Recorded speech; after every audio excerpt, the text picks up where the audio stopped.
Y aquí quería meterme al primer ejemplo que me parece pertinente en este momento, es la rivalidad o el clásico Barcelona-Real Madrid. O Ok, sea, ok. sí, porque tiene una historia muy interesante por detrás. Y ya ha llegado al punto en el que, o sea, todo el mundo o es del Barcelona o el Real Madrid, pero en realidad creo que o son del Barcelona y del Real Madrid por Cristiano Ronaldo antes y bueno, ahora, o por el Messi o lo que sea. Ujú. O sea, son hinchas por eso, pero quizás no entienden el trasfondo del equipo. O sea, ¿qué significa en España ser del Barcelona? ¿Qué significa ser del Real Madrid? O sea, es algo que tiene un bagaje histórico Biológico, súper todo. fuerte. Y quiero empezar con eso, porque en sí, digamos que este clásico surge a partir de la Guerra Civil Española. Ujú. En la Guerra Civil Española eran las fuerzas nacionalistas de Franco contra muchos grupos anarquistas, comunistas, y sobre todo estos grupos se acentuaban en Cataluña, porque Ujú. Cataluña siempre estuvo en contra de la corona española, o sea, siempre quiso su independencia. Sí, sí, sí. Entonces, aquí hay una rivalidad política, una rivalidad eh, que, que, que marcó al país de alguna manera, representada en dos equipos, o sea, Barcelona siempre, por ejemplo, en el minuto 17 14 siempre cuando habían hinchas, gritaba todo el estadio Independencia, Independencia, Independencia. Y gritan eso porque en 1714 es cuando el rey español de ese entonces sofocó una intentada como un intento de independencia de Cataluña. Entonces, Sí. desde ahí es como que surge toda esta riña, ¿no? Es algo ya histórico desde hace muchos, muchos años.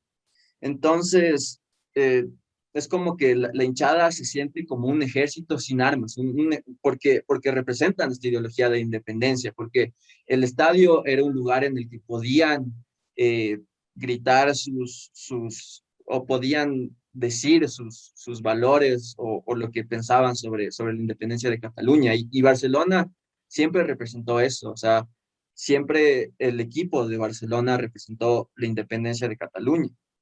En cambio, Real Madrid representa a la corona española. Real Madrid representa a Madrid, o sea, el centro de poder de España. A Franco. Y Franco lo que hizo, o sea, el dictador de España, que ganó la guerra civil y bueno, España fue un estado nacionalista hasta los 70.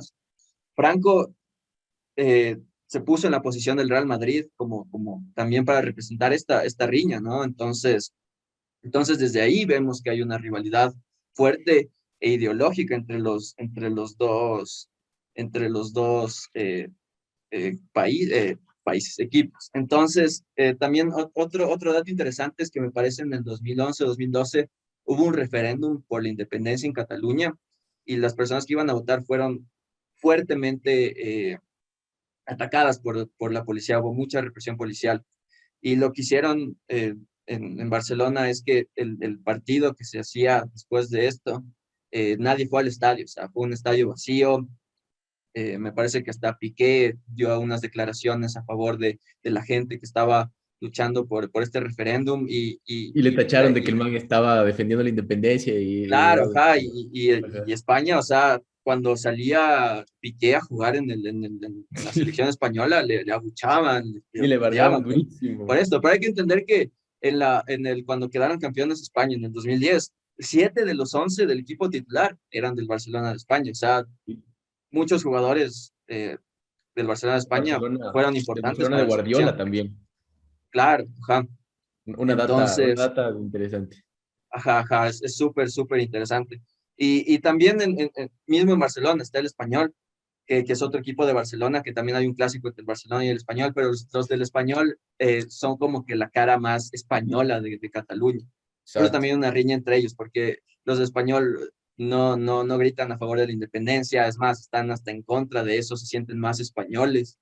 Y también hay una riña entre estos dos equipos por temas ideológicos. Entonces, no sé, quizás la próxima que digas que eres del Barcelona o del Real Madrid o veas el clásico, todo bien, o sea, puede ser el equipo que tú quieras, pero quizás es bueno entender el trasfondo y ver qué significa quizás ser del Real Madrid o qué significa ser del Barcelona, más allá de las estrellas, de los jugadores, de todo eso. En España es un bagaje ideológico súper, súper amplio y fuerte.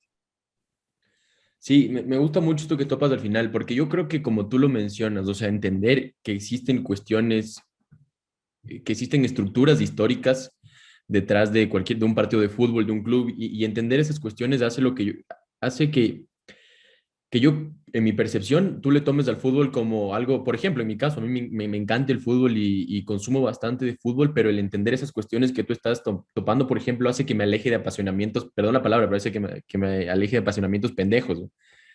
Porque es lo que estamos, es lo que hemos estado hablando mucho ya en esta cuestión, como que eh, el, el entrar, si es que lo quieres ver así, o el tratar de entender las ideas o la historia, como que decías, también suena eso ya como que si estuviéramos aquí descubriendo algo, pero el tratar de preocuparte más por estas cosas hace que tomes más conciencia y sí, despierta esta conciencia y te aleja, como decimos, no nos podemos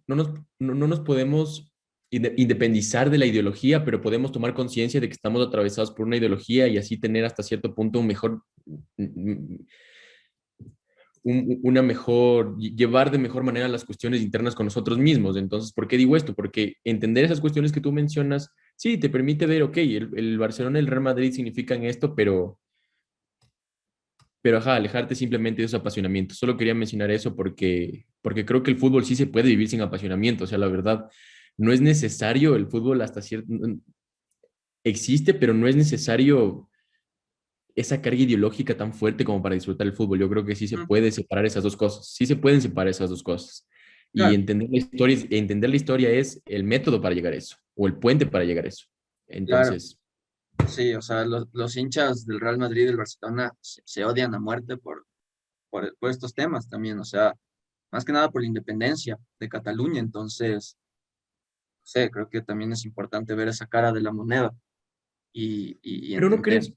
no crees que, por ejemplo, estas personas, es que no, es que se me hace muy difícil hablar del caso porque obviamente no lo conozco a profundidad, pero no crees que estas personas, y yo creo, y sí podría ser, muchas de estas personas que odian, digamos, un madridista que le odia a un barcelonista, ¿no crees que simplemente por un discurso? O sea, porque si tú realmente entiendes la historia, no creo que habría nada que odiar. Es historia, bro. O sea, si la contemplas simplemente, no habría nada que odiar.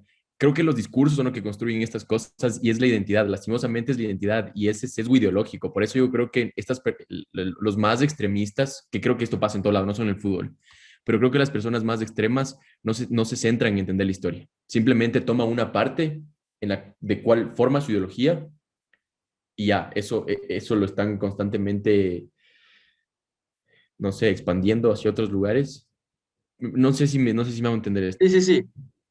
O sea, es que también creo que la historia también es una forma de llevar a cabo un discurso, porque usualmente la historia es contada a partir la típica, desde los que ganan o es contada desde percepciones o quitan ciertas cosas y añaden otras para darle más identidad, darle más, algo por ejemplo, la historia de un país te da más patriotismo, ciertas cosas y dejan de lado algunas otras. Entonces, la historia creo que siempre puede estar sesgada.